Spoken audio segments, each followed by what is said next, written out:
Rock the Ripple. Rock the Ripple. The Rock the Ripple podcast with Narita McInnes. Let's do this.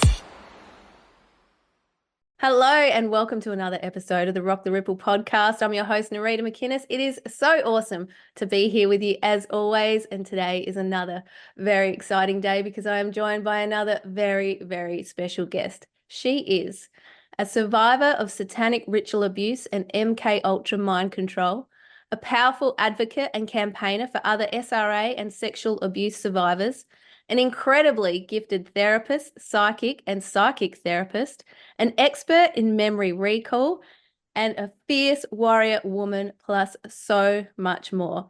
I am so honored to share the screen with her today. She is the one and only beautiful inside and out, Jeanette Archer. Jeanette, welcome to the show. Thank you for having me and for such an incredible introduction. Thank you. It's so good to be here with you today. I've been so looking forward to this, and I know that we've got a lot of ground to cover, so we'll probably do a part 1 and a part 2 together, which will be a lot of fun. But starting from the start, I know you've been on podcasts and things like that before. For those, I know there's many people who do know you, but for those who don't, who is Jeanette Archer?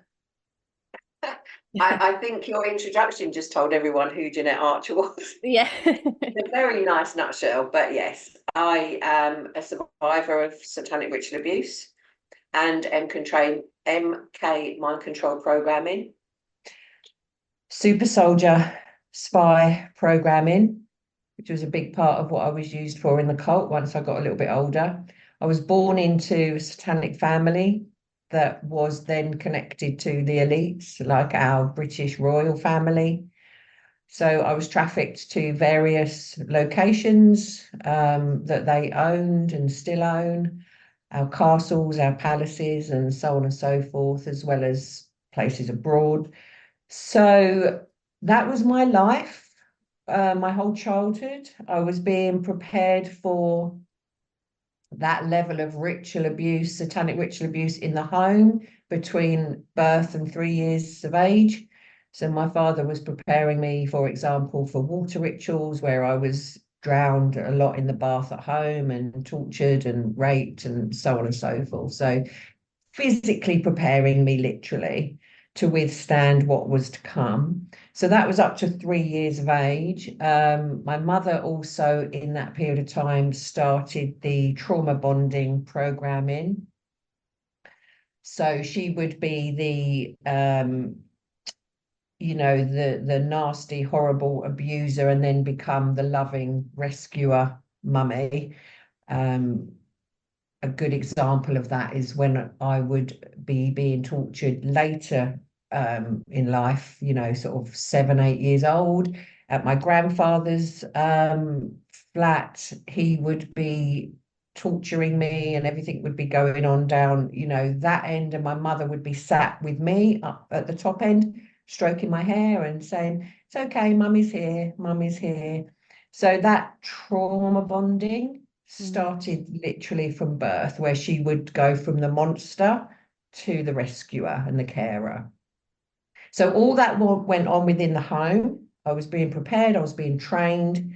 And then at age 3, I was put out into the world, so to speak, sold into various lower level satanic cults. So my father and my mother would take me to local satanic rituals in houses, basements and cellars, where my father would collect money and my mother would undress me and leave me in the room.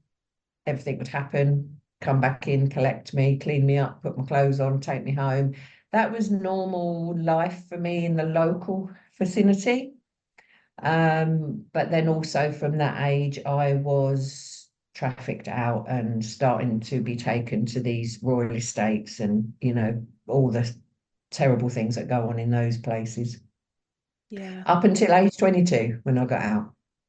Far out. It's just, there's so much to unpack there. And for people who may not have come across this before, it could sound so fantastic, but we know that this stuff is going on, has been going on for like millennia and is still going on now. What can you talk to about that, Jeanette?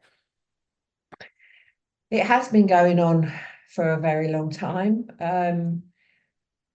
centuries, not just decades. And I'm not a sole survivor speaking out. There's hundreds of us now. And that's not by coincidence. There was those of us that went through this that grew up and became very strong adults due to what we'd endured. If you can go through that and survive and still speak, still function, not end up, a heroin overdose or a life filled with prostitution, if you can do what I call basic functioning, you're nothing less than a walking miracle. And there are so many of us now that are those walking miracles and are doing more than basic functioning, have been through so much healing and recovery and are able to do what I'm doing and speak out. But the really, really important thing that people must also realize is that our stories may be historical, mine go back many years, others less, others more, but this is still happening today. Children and babies are still going through these crimes against humanity, these atrocities. And that is why we must do what we're doing and expose it. This is to save the children on our planet now, in the here and now. We never had, way back when we were children, we never had survivors that had been able to recover and do what we're doing now. Plus, supporters and people like yourself that are helping us to have these voices and to expose. So we're all just one big team now on planet Earth, and our truth is the most powerful tool that we all have. The truth is more powerful than love. The truth is the light, and the light is the power that overcomes their darkness. So exposure is their greatest fear, which is why they spent so many hours torturing us to keep our silence. A lot of the programming, a lot of the torturing, yes, mine in particular was to produce a super soldier spy that they would use for their atrocities. But a generalized thing with programming is to torture the survivor into never speaking out. So that exposure is the thing they fear the most. And it's safe to say they've been exposed. So, silence was their only weapon, and we've taken that from them. So now the more truth we speak, the weaker they become, the power comes back to us. And eventually the end result will be, if we all play our part and have the courage to face the truth of this reality that is going on this planet, the end result will be the children will stop suffering. Yep. And that's a bloody good goal. It's the best number one goal, isn't it? Yes. Absolutely. Yeah, it's the only goal, isn't it? Yeah, absolutely. And here's the thing, we can't change what we don't acknowledge. So it might be hard to look at, and it might be hard to feel or see or just comprehend, but imagine the children that are going through this still. It's our responsibility to be able to do that, isn't it? 100%. One of my quotes is, we are all responsible for every child on this planet. And if you're hearing the truth of satanic ritual abuse for the first time or the 10th time, and it's uncomfortable and you're tempted to turn away because you can't bear it, well, just think for a moment about a little 6-month-old baby that's going through those exact things right here, right now, as we speak. Because there will be hundreds of children around the planet that are going through this right here, right now, whether that's underground, overground, tunnels, rituals, whatever it is, there's suffering happening right now. So when a person feels that discomfort and I can't cope with this, step up, because there's no room for that. There's no room for that. You're not going through it. Your own children are safe. Mm. Be grateful for that and do what you need to do. You know, people have got to find the courage now to face the truth of this planet. They're living on this planet, you know, and they may not be direct victims of satanic ritual abuse in the manner that I'm speaking about, but they are still victims of the brainwashing that's going on the planet, you know, going on. Mm. You know, so their children, their grandchildren, they're not safe in that regard. They're coming for them in other ways. Mm. So everybody has to unite, come out of their comfort zones, come out of their cozy little bubbles and do the right thing. Mm. Absolutely. Well said. Well said. It's time. It's so time. And that's what we've got to do. We've got to do it. We've got to unite. And that's how we shift consciousness. That's how we raise consciousness. And that's how we end this stuff. And that's what we're here to do. Like you said, the children are number one. So yeah, there's so much there. And even some of the stuff that you went through yourself, like I know that you've spoken about being trained to be a super soldier. Now, for people who might not kind of get what that might be about, like even movies like Taken with Liam Neeson, and like that's just a little touch on some of this stuff that goes on. And because we know that in movies, it's truth in plain sight. And there's so much there, and it's just, I mean, it's hard to fathom, but are you happy to talk a little bit about that? Yeah. Again, people need to know the truth. And if there's one place you know you're going to get the truth from, it's survivors that are able to speak about it. It's not easy, but I always push through to try and do my part, you know. So children that are put into the super soldier mind control programs are basically being weaponized. Mm. Okay, so we are generally spotted for our abilities. I was born with a very powerful psychic ability. So when survivors are put into, you know, these institutions, I was put into the Tavistock Institution in London. My handler was Klaus Schwab, amongst other quite powerful people connected there. We are tested for these abilities. So another really good example on the TV, the television, Mm-hmm. is Stranger Things, the series. So there's a lot of truth in that's based on super soldier training. That's based on mind control programming. Okay, so when they're sat there and, you know, seeing if you can move objects and you know, the testing the brain waves and the psychic abilities, they do that and then some.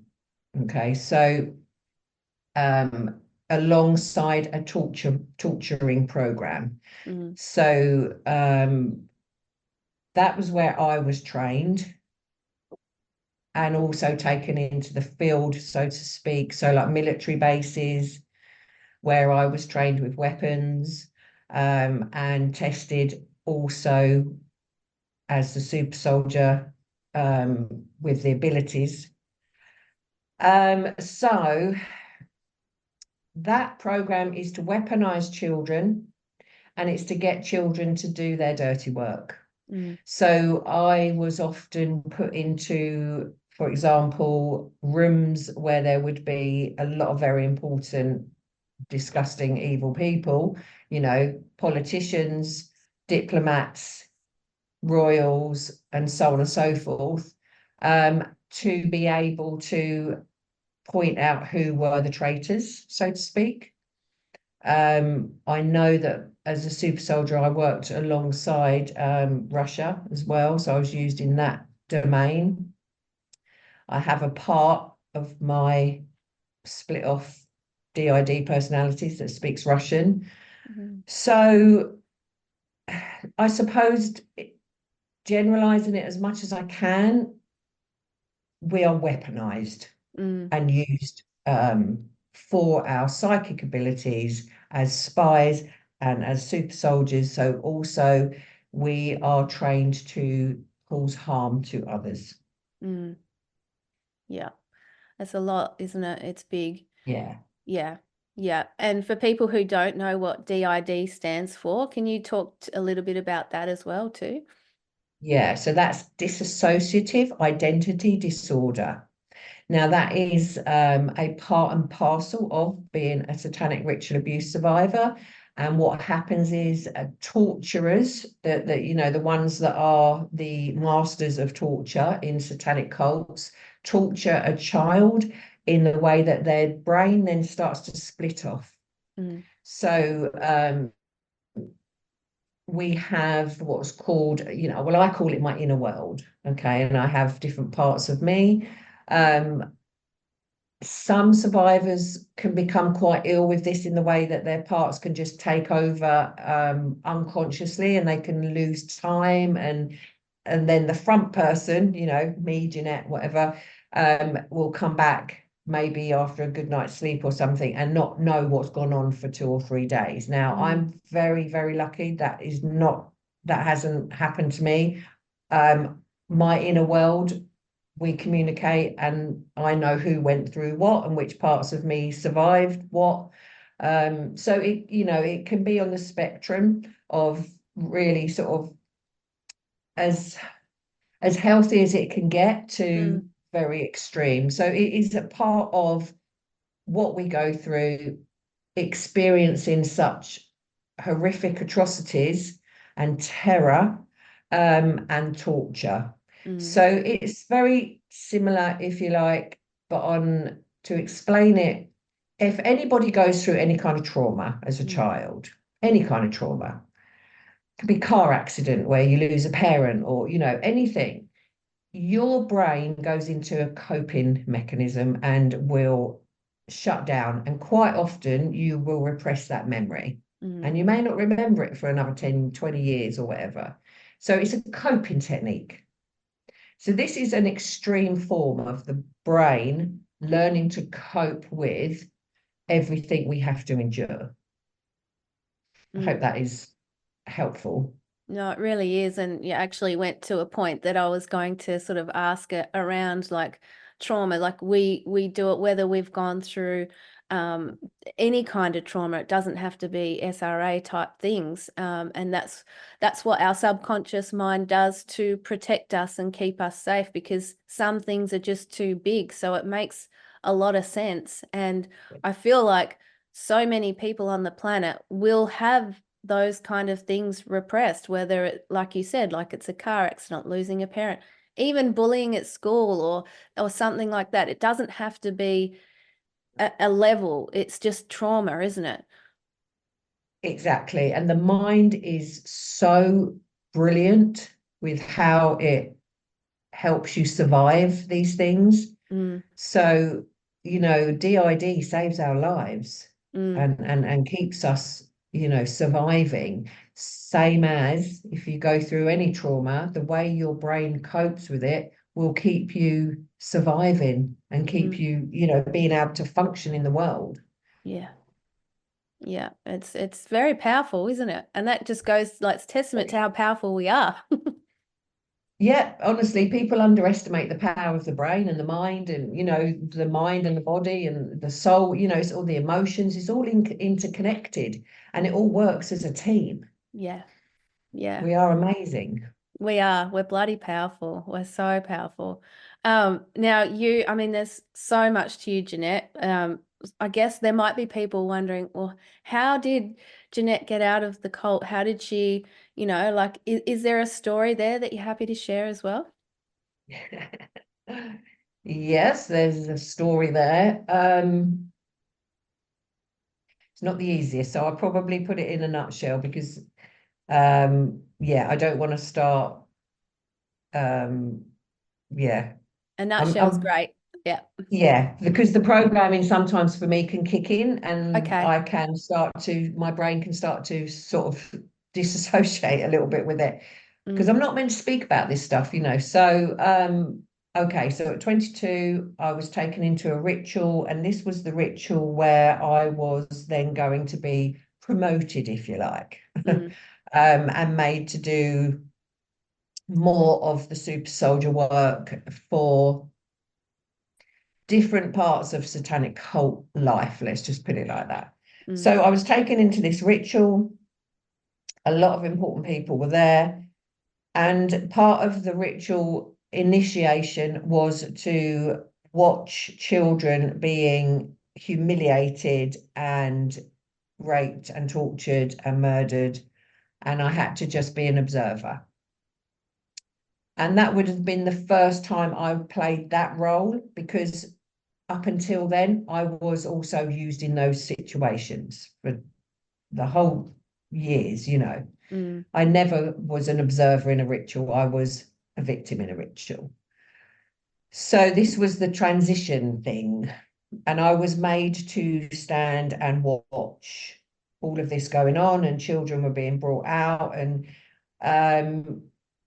it was too much for me in the way that I broke that day. It was far easier for me, for want of a better word, to actually be used in a ritual and raped and tortured and, you know, all the rest of those terrible things than it was for me to stand and observe this. So putting me in that situation, I just lost control of my rage, and my super soldier stepped forward and I attacked them.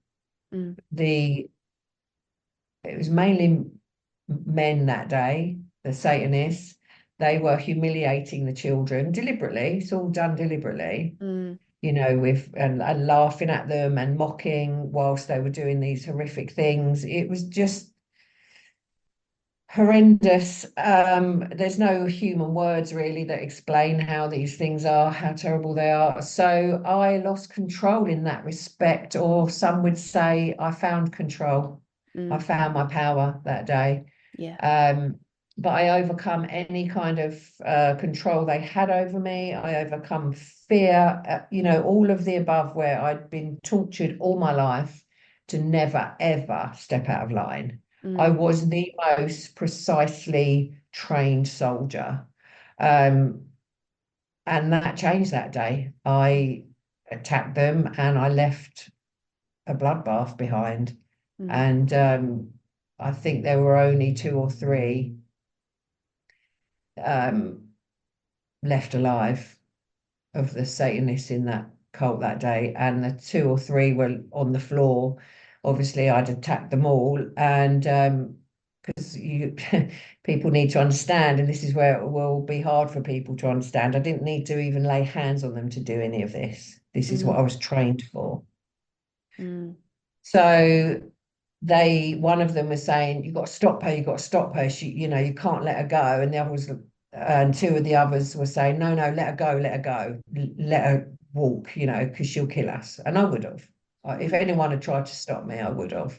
And that's what happened that day. I walked. I have absolutely no memory after that of where I went, what happened.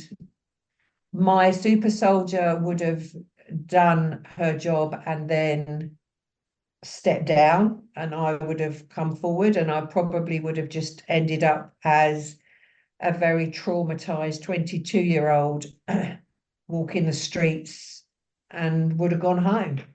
And I didn't remember that till, well, many, many, many years later. Wow. Yeah. That's so big and so powerful, and testament to the courageous person that you are.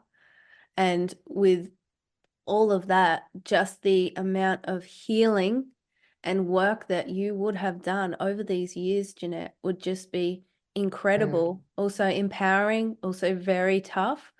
Do you want to talk a bit about the healing? Because I can imagine that's been a bit of a journey.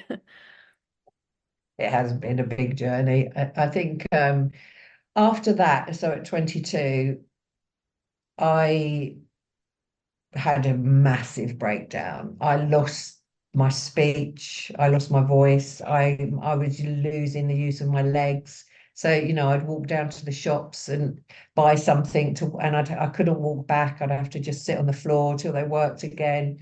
I was in and out of hospital, obviously diagnosed with severe PTSD, but they didn't know why because I wasn't telling them why, because I had just blocked everything out, and the only times I was conscious, if you like, of the truth was when I was in those situations. I was so highly programmed, so I'd be taken into a scenario, ritual, super soldier work or whatever, as my DID alters my parts, and then I would be brought back to the host, Jeanette, my front part, and set back into my normal life where I had a job, where I had a flat, where I lived with people. And so, but once I did that at 22 and broke all my programming right there in one fail swoop, it was just disaster for me because I couldn't cope with what was going on in my brain and everything. So I had, safe to say I was very ill for a few years after that. But I was actually getting quite good help. Not that anybody had a clue as to what was going on with me, because even I couldn't work it out at that point. So in my 20s then, really, from then on in, I was just coping with this functioning, dysfunction, across the board. Like I say, my speech, I would be sat in a room with friends and I just couldn't speak for a couple of hours. So there was so much going on. And then I just turned to alcohol, partying, dysfunctional relationships. I truly believed through my 20s that I was here for the benefit of being a sex slave. I was here to please others. And that was my programming playing out again through my 20s. So, dysfunctional relationships, partying, clubbing, drugs, alcohol. Fortunately, I think what really saved me, ironically, is the fact that I'd been drugged so much through my life. From as far back as I remember, I was being injected with heroin, and given other drugs to do with rituals. So I was terrified of Class A drugs. And this was what saved me, because God only knows the route I'd have gone down if I wasn't. So when I say drugs, I mean I used, I'd smoke weed and cannabis to get myself to sleep, and alcohol was really the drug of choice. So that was through my 20s, and then at age 28, I had another dysfunctional relationship that ended in betrayal, being cheated on, and I was sat in the bath. And because for a good couple of years before that, I had my suicide plan in place because I was programmed to commit suicide at age 28, which is also very common in cult world. So, and this was at age 28, and I had the suicide plan in place. I knew exactly how I was going to do it. I lived on an 8th-story flat. I was going off the balcony. I would lay for hours on end just fantasizing about that and can't wait. My suicide plan was my comfort, and that is what kept me alive. So this day I was sat in the bath and I just looked up and I said, right, you've got to either show me everything I need to know so I can recover, or that's it, I'm coming home, I'm out. The very next day, I woke up and I had a flashback so vivid, like someone had playing a film in front of my face. Those flashbacks came for the next 5 years, literally, one after the other, one after the other, one after the other. I mean, to say that my world crumbled, it's an understatement. I would literally be on my hands and knees crawling around my flat, like just wailing, everything just fell apart. Everything that I knew as my reality fell apart. But of course, the big impact was my truth was coming back, and I knew damn well how bad that was going to be, because unconsciously I had all that stored. And you can't escape your unconscious mind. Your conscious mind might be going, no, not yet, not yet, but you can't escape what's stored in your unconscious and in your body, because your body holds all your memories. So, yeah, that was a tough time. And then what I did was I went into full on anything and everything I could find, therapies. I found a great therapist that was amazing. I was dabbling, in all these really lovely holistic things. Just went hell for leather. And then I would say I secluded myself. I went into isolation as much as physically possible, because I also had two children a bit further down the line. And I just isolated myself for 20 years, just focused on my recovery, and piecing together my life. And then fast forward 20 years of shutting myself away. I didn't even know at that point. I didn't even know any other survivors of SRA. I believed that it was just something that was my family and what I went through. I didn't have names to the faces, of all the politicians and the elites. And I didn't even realize at that point just how extreme it was. But I knew enough. I knew more than enough. So then fast forward, I think something like 5 years ago, I decided, right, I always knew somewhere in all of that pain and all of that trauma that my destiny, my purpose was to speak out and share the truth, and then to help healing because of all my abilities and everything I'd learned in my own healing journey. So I always knew this purpose. Right as a little child, when I was having out-of-body experiences, in the near-death experiences of being killed and brought back, I would leave my body and go and sit and play with little baby angels. And there would always be a mummy angel there. And I would always say to her, please, can I stay? Please, can I stay? And she'd say, no, Jeanette, you have to go back. You have to go back and you will understand why. And that became very apparent to me quite early on as to why. So I always knew this purpose. So I knew the time had come where I had to speak out publicly and go public. And that's when I made the choice and did my first public interview. And the rest is history, really. 5 years later, I've achieved what I came to achieve with exposure. I organised many, many events. I stood outside Windsor Castle, Buckingham Palace. I put my life at risk more than I care to admit. I've been attacked by the CIA, by, MI5, our version, MI5, MI6, the police that are part of it, the satanic world. When I tried to expose, for example, the Rothschilds, and I was going to their land to do it, but they didn't want that because they know who I am. They know, I worked alongside the Rothschilds and the Rockefellers and all of that. They know what I am. So I think they were a bit scared about me turning up there. So I paid the price, but I did a good 3 or 4 years of public events, public speaking, exposing everything I possibly could, from underground tunnel systems, who lives under there, the reptilians. Quite a few survivors are worried about speaking about that side of things because of the credibility. I just didn't hold anything back, and I just did everything I could. Up until last year, I did the first ever international SRA conference that went around the world. And that was my swan song on my events, so to speak. That was when my guide said to me, Jeanette, that's it. You've done that phase is done. I was like, oh, thank God, because I'm so tired.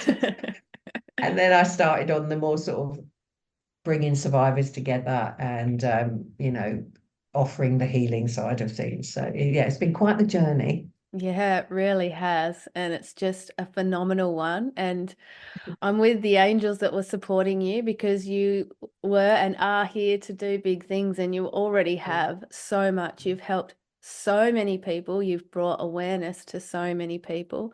And it's just incredible what you have done. And now you're working with people and you're helping them heal and to heal their trauma using your gifts and also empowering them with their gifts, like they're healing Yeah. themselves. You're holding space for all these incredible people. It's just phenomenal. Do you want to speak a bit about that? I mean, this is the part of my soul purpose and my Mm, journey that I love. I feel like I'm in the reward phase of it now, mm, because I haven't got to go and stand on the streets with megaphones and, tell the world what's going on and, like I say, put my life at risk. And um, I have what always ran alongside that side of things when I was having to do that, the exposure part of it all, was that I wanted to bring survivors together and because I know what it was like as a survivor that just didn't even know any other survivors. And since meeting other survivors, I've learned so much as well about my own journey. So I set up the groups, the obvious groups, the Facebook and Telegram and various support groups along the way to bring people together.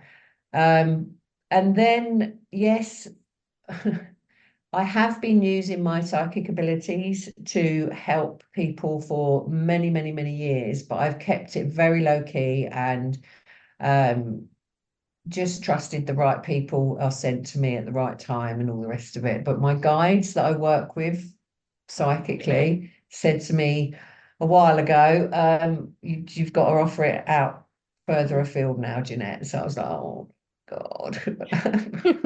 um, so what I did was I put a lot of thought into this because obviously I've got at least 30 years of experience of traditional therapies, holistic therapies, survival and recovery of the worst atrocities you could ever even begin to imagine. Mm, Okay. And I'm here and I'm alive and I'm talking about it and I've got a, uh, I'm content with where I've reached in my own recovery. mm, So I thought, right, okay, I need to come up with some kind of formula in a way, because also what was very apparent to me was, and I've met some amazing therapists in my time, there are so few out there that understand SRA mm, and survivors and DID and how it all works. Um, and understandably so, that's not a criticism, that's a sign of the times and the way it's all been hidden. So I could see this real missing area. And what I was also seeing is that people, my guys were showing me this very clearly as well, and I was noticing it, is that people are really struggling with blockages. mm, So there could be a blockage, from wherever in childhood, and they're sitting in traditional therapy for months and months and months, just picking away, picking away, picking away. But no progress is being made because they can't reach that place. And the advantage I had was I work with my guide that I work with in my therapy now, for other people, knows where these blockages are, and he's an absolute expert at guiding it so we get to the blockage in a safe way, obviously, without blowing wide trauma, to the less degree as possible. And so it's it it seems to be that the right people that are ready for this level of therapy find us. So I put together this formula with all that 30 plus years experience, my psychic abilities, and what I came up with was psychic healing therapy. mm, So I'm happy now to just say, present myself that I'm a psychic healing therapist. I don't have pieces of paper to say that I went and got a degree or, but I certainly have got experience that is unique. Let's put it that way. mm. And that was the next pathway that I was guided to embark on, and I did it, and I undertook the task, so to speak. Um, and then started letting people know, on the Telegram, and now I've ventured out onto Facebook, and so I've put myself out there. Safe to say I'm very busy, but oh my gosh, it is beyond fulfilling the progress that I'm seeing me being able to help people make, and I'm not just working with SRA survivors, I'm working with survivors of any traumas, So this is the next part of the journey for me, to bring this type of therapy forward. There are so many people out there that, like myself, survivors especially, that have survived, recovered, and done incredibly well, and have psychic abilities that can help in this level. And I just see the future looking like this, where we can fast track to these recoveries. So now I am putting together a psychic healing course. So I want to try and help people now in a group setting, because a lot of people thrive in like a group healing situation. And then I can help on more, larger scale, people to learn how to find your soul purpose, how to find those blockages and release them, and so on and so forth. So yes, safe to say it's all going on, and I'm just trying my best to live up to what my guides keep pushing me to do. But honestly, it's my heart is literally overflowing with how fulfilling this is, and I'm so filled with gratitude that I've got the opportunity to do this. I can so feel that too, Jeanette, and I'm so grateful that you have the opportunity to do this as well. I know I have been blessed to be working with you one-on-one, and we might talk about that later, but I just know that the incredible work that you do and the fact that you are bringing a course to life as well is just so incredible, because I know how amazing you are, and I know how gifted you are, and for you to impart that knowledge onto people, and like you said, in a group setting as well, to reach more people at once. And you're right, people do thrive in group settings as well. I just think it's awesome. So high five to you and your guide, because that needs to happen. So I'm so glad you're doing that. Yeah, thank you. Yeah, it's just beautiful. It's beautiful to be able to work now. All those abilities that I was born with that were exploited, in the wrong way, to turn that now into something so powerful and so healing for people, and to use it in such a beautiful light. I mean, that is my dream, really. It's so good. It's so good. I just love talking to you, and as you know, I'll talk to you all day if I can. But we've still got more to cover. Is there something on your heart right now that you feel called to share that will be helpful for the audience, or just something that you want to speak about or speak to? Oh, good question.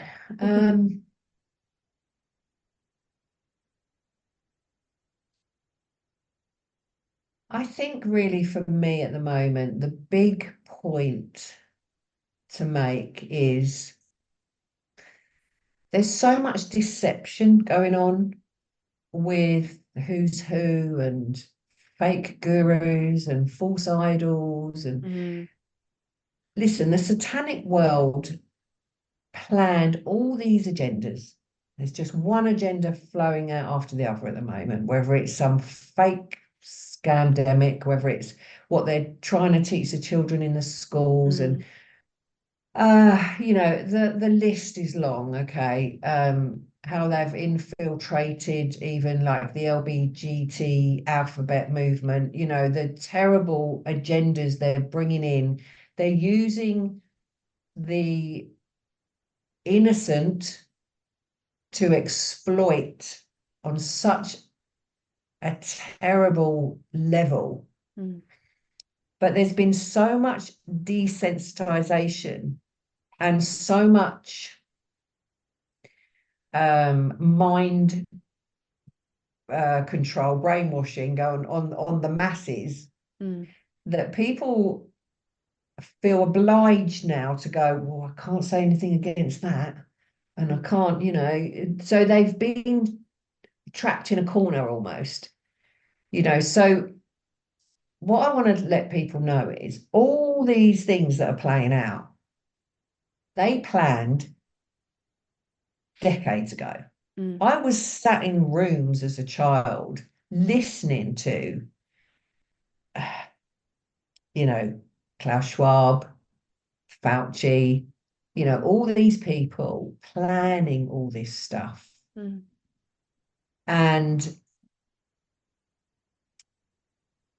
putting all these plans together because their end result was meant to be a genocide. Okay. They wanted a mass genocide to depopulate so that the population that was left, they had control, full control over. So it was their full slavery control. They still had their human meat, which they're all addicted to. They still had their adrenochrome, the child's adrenalized blood, which they're addicted to. It is the most powerful drug on the planet. They are highly addicted to that. You know, so they had it, planet Earth, exactly how they wanted it to be. So these things have been planned forever. Okay. It's going wrong for them. They're not winning, they're not succeeding. They've succeeded to certain degrees, and there are certain parts of the plan, you know, with the kill shots, as I call them, a good example where, yeah, they have managed to kill a lot of innocent people. And unfortunately, that hasn't finished playing out yet, because the people that were healthy, that took 4 or 5 of them, it's still going to catch them up. You know, so there's still all this stuff to play out. But they know they're losing because of the exposure, the light. They're very aware of the light because it blinds them. They can't cope with that. Okay, they have to hide in shadows. They have to have darkness. So, and I'm talking about the real bottom line, say, satanic world here, you know, the core of this evil, the reptilians, you know, all the underground, you know, life. They can't handle the light that the truth brings. So they know that they are losing this spiritual war, the war on planet Earth, for planet Earth, but they are going to be throwing everything at it they've got. They will not lay down their weapons and walk and go back to other planets and so on and so forth. They will fight to the death, literally. And then what will happen is the real cowards and the VIPs, let's put them under that umbrella, they will go to their bunkers and they'll live out there for the rest of the day or until they're hunted down, because also a lot of survivors know codes to these bunkers and know where they are as well. So the point I'm making is they're not done yet.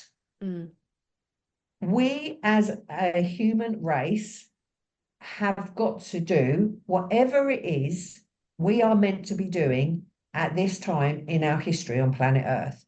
If you are here at this time and you have been incarnated at this time in history, you're here for a reason, small, big, or otherwise.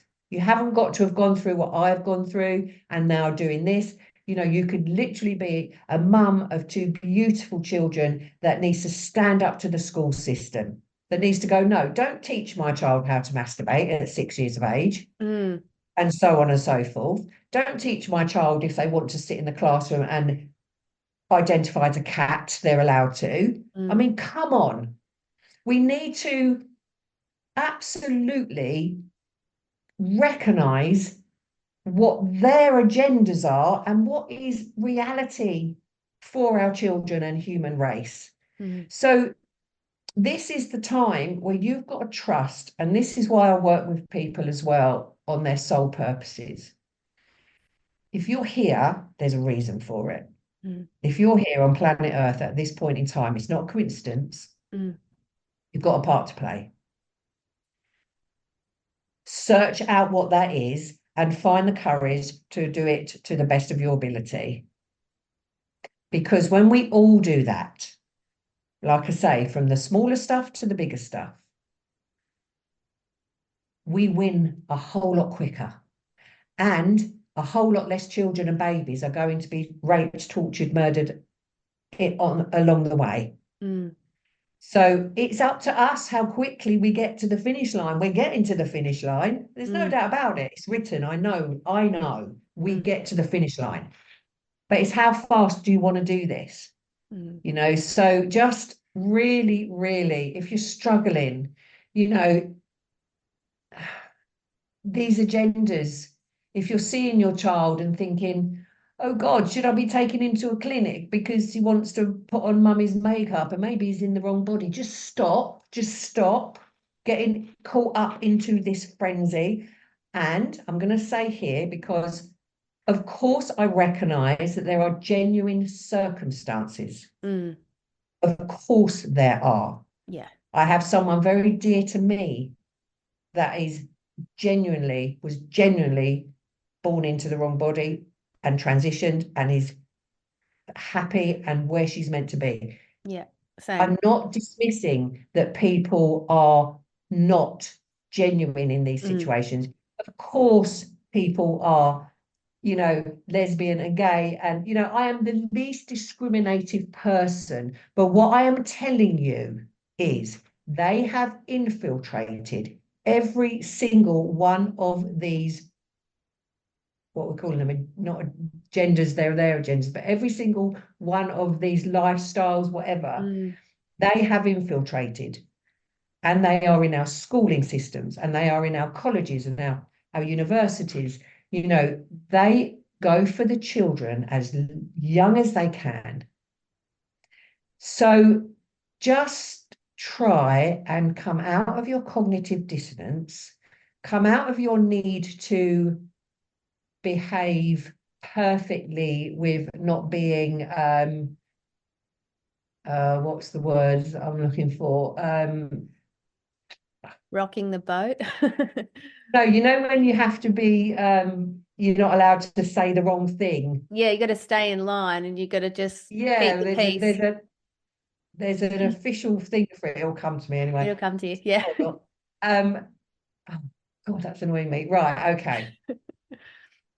Question it. You know, start going, actually, I don't want to be so politically correct. That's the word. That's the word. Yeah.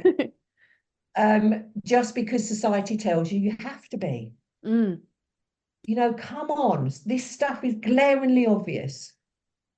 So I really want to encourage people. You can see I feel very passionately about this. And you know why? Because I know what they're doing. I know what they planned to do. And I'm seeing it play out all these years later. Don't have to be politically correct. You just have to be true to your heart and what you know is real. So come out of your cognitive dissonance and start speaking out and standing up against something without fear of what other people are going to say to you. Because if you live like that, A, you're not fulfilling your sole purpose, but B, more children are going to suffer. I hope that makes sense and I haven't offended too many people. No, it totally makes sense. And I just love everything that you've just said. And you are so right. And I say this often too, like our role is to, whether you, like you said, big, small or otherwise, to be who we came here to be, to step into our power of our truth, whatever that looks like. And so, like you said, we don't all have to be having podcasts or speaking out on a global stage or anything like that. But what we do have to do is follow our intuition. And if something doesn't feel right, honor that. Don't dismiss it. And like you said, don't, you know, the political correctness and all that sort of stuff, like really step into your heart. Like this is a time for us to step into our heart, isn't it? And really feel. Yeah. And come out of their control. Because they're controlling the masses with all these agendas and, you know, things they're infiltrating. So it's about finding courage. And this is why as well that I'm working with people on just getting to the blockages, letting them heal, remove them and be able to walk forward into your soul purpose. And we all need to fast track this a little bit, you know. Yeah.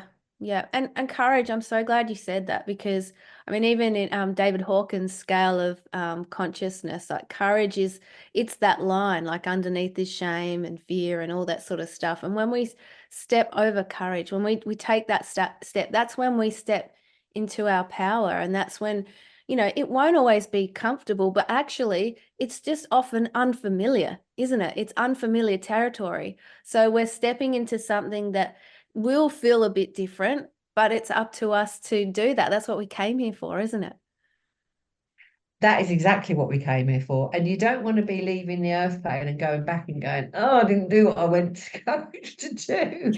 Because that's just going to be a disaster. It's tough living on this planet. It's tough, Mm, so at least do what you've come here to do. And you have to do that by, first of all, healing yourself. yes. And then you walk forward knowing the truth of who you are and why you came and what you need to do. And when you're living that truth, and it always has to start with your own recovery, but when you're living that truth, that's when you are at peace. Mm. Yeah. Yeah. And that's just so true. And just speaking to the healing, like that's why everything begins within. And we all have to start there. And that is where the true healing work lies. And I often say, like, it's not always sexy, but it's the work that is going to catapult you to the next level of your awesome. And it's so important that we all do it. And, do it in ways that work for you. And, and if you fall down, just dust yourself off, get back up again. As little kids, we fall over so many times when we're learning how to walk. So let's just keep doing it. And that's how we can make a difference, isn't it?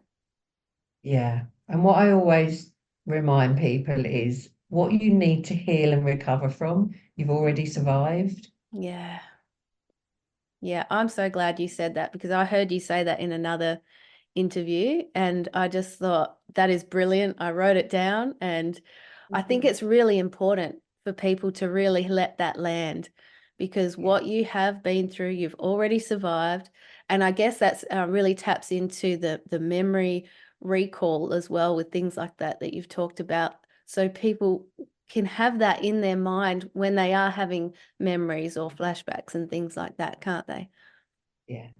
Mm. Yeah, exactly. And just hold that bit of information. Um, because really the healing and recovery is about just going back to your little inner child that went through that and Mm. allowing the child to feel safe again and to be able to cry about it and let you know how terrifying it was.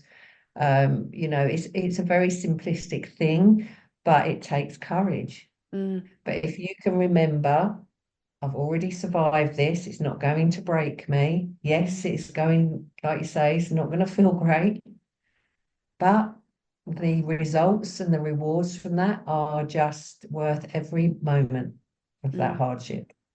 Absolutely. Absolutely. And really, it can sometimes feel like a relief and a release when you do let go of some of this stuff that you've been holding on to for so long. And that's just, you're letting those, what are they, sandbags come down, fall away. Yeah, And, it's something that should really be honored. Like, I honor any single person that does any healing work. Like, to me, that is incredible. That is yeah, huge. And it's the most courageous thing that you can do, you know? Mm, yeah, absolutely. yeah. I completely agree. And like you say, just honor anybody that's on a healing journey. Mm, Um, and when you can do it for yourself, and be in that space of self-love, mm, you can then see that in others as well. mm, And this is what the human race needs to be doing at this time in our history. mm. And I'm so glad that you're helping so many people to do that, Jeanette. It's just awesome. Thank you. Um, I do appreciate that. I'm so, so grateful to be talking to you. I know we've got so much more to cover. Is there anything else that you want to say before we wrap this one up? I just want to say that I'm really um, proud of everyone right now. I'm just seeing so much of that courage play out, obviously with people that I'm working with, but just generally across the board now, so many people are speaking out. So many people are, survivors or not survivors of SRA, just in general. And I just want to say, if you're out there and you are in any way, shape, or form doing your bit towards what we're trying to do ultimately, and that is save the children. I'm just so, so proud of everyone. I really am, because I know what it takes. I know what it takes. And anybody that's on that journey of facing themselves and allowing those little wounded inner children to heal, just give yourselves some credit, give yourself a pat on the back today, and just know that I'm super, super proud of everyone. Mm, wow, love that. Thank you so much, Jeanette. How can people find you and get in contact with you? So what I will do, I will give you an email address that people can contact me directly. So if they want to work with me on a one-to-one, that'll be the way to do it. If they want to just be part of the groups, the Facebook, the Telegram, I'll give you those links to share as well. And very soon, probably within the next days, I will have the flyer and the information ready for the first course that's coming out. So Oh, yeah, I'll give it all to you. oh, that is phenomenal. That's awesome. I'm so excited about this course. That is great. And like Jeanette said, I will pop everything in the description. So if you want to connect with Jeanette, just click through the links there or reach out to me and I will send you anything. But yes, I just want to say 2 rounds of thank yous. Thank you to you, Jeanette, and also a big thank you to every single person, you at home, who has tuned in today to this incredible chin wag with the beautiful Jeanette. I hope you have enjoyed it and loved it and got so much out of it today. As always, please share with someone if you think that they would love to hear from it. Leave a comment. Always love hearing from you, like all that sort of fun stuff. So thank you for being here as well too. But Jeanette, I just want to say a massive thank you again for being here and just for being the incredible warrior woman that you are. Thank you, Narita. And it's just been an honor and an absolute pleasure. And I've enjoyed every moment of our chin wag. Me too. Thanks, Jeanette. You're welcome.